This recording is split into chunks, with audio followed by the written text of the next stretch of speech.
আজকে আমরা আসছি মেঘনা নদী আর বঙ্গোপসাগরটা যেখানে মোহনায় একত্রিত হয়েছে।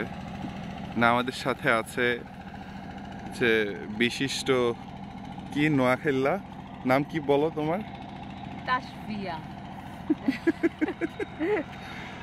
আজকে সকালবেলাটা অসাধারণ,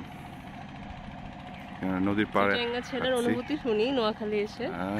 অনুভূতি অনেক সুন্দর, আরো সুন্দর সুন্দর জিনিস দেখতে চাই। যেমন এখানে এটার সাথে আমার সুন্দরবনের যে কোস্ট লাইনটা, ওটার একটা মিল খুঁজে পাচ্ছি। আর এই প্রজেক্টটা খুবই সুন্দর, এটা করাতে উপকূলীয় যে মানুষের ঘর বাড়ি রাস্তা সবকিছু রক্ষা হলো। ওই যে একটা নৌকা পাওয়া গেছে, দেখি আমরা। ও আচ্ছা, এটা আমার চাচা শ্বশুর। এইসব জিনিস ভিডিওতে দেওয়া যায় নাকি? যাই হোক, ঠিক আছে, tata bye bye for now, আবার দেখা হবে। হ্যাঁ।